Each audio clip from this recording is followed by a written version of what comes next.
পেঁয়াজ, আদা, রসুন, টমেটো কেটে নিয়েছি। আদা রসুন পেস্টটা করে নেবো। দেখো বন্ধুরা, আজকে আমাদের পোলাও আর মাংস হবে। তা সব মশলাপাতি মেখে বসাবো। টমেটো, পেঁয়াজ, আদা রসুন পেস্ট, আগেই লঙ্কার গুঁড়ো, হলুদের গুঁড়ো দিয়ে মেখে রেখেছি। সব কাঁচা তেল দিয়ে মাখবো।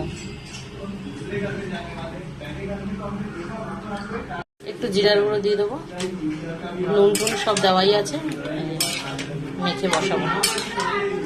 এবার ঢেকে দেবো।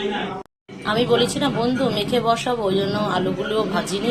চন্দ্রমুখী আলু এগুলো কাঁচাই মাংসের মধ্যে দিয়ে দিয়েছি। ভালো করে এবার কষিয়ে নেব।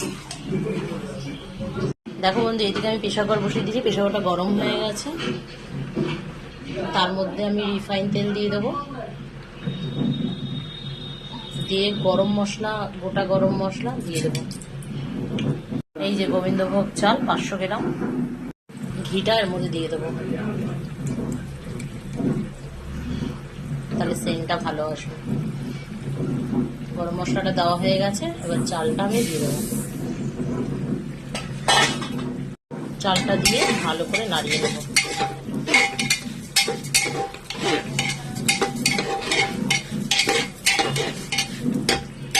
বাটির মধ্যে দুধ নিয়েছি, ওর মধ্যে 1 চামচি মিঠা আতো, গোলাপ জল, কেওড়া জল সব মিক্সড করে নেব। মিঠা আতো দিয়ে দিলাম 2 ফোঁটা, একটু কালার দিয়ে দিলাম। এটা রাইসের মধ্যে দিয়ে নাড়াবো।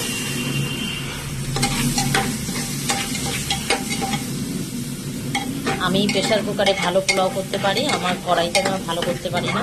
কে কেমনভাবে করতে পারে সব কমেন্টে জানাবেন। আর অবশ্যই আমার ইউটিউবে সাবস্ক্রাইবার করে দেবেন, উপরে লিঙ্ক দেওয়া আছে। এবার চিনি দিয়ে দেবো।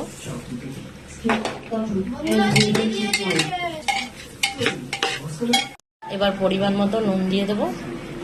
নুন দিয়ে জল দিয়ে দেবো। পরিমাণ মতো জল দিয়ে দিয়েছি। চালের থেকে 3 আঙ্গুল ডোবানো থাকবে এরকম জল দিয়ে দিয়েছি। এবার প্রেসার কুকারটা আমি আটকে দেবো।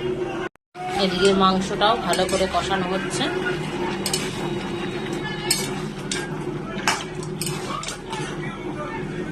দেখো বন্ধুরা, এখন মাংস কষা রেডি।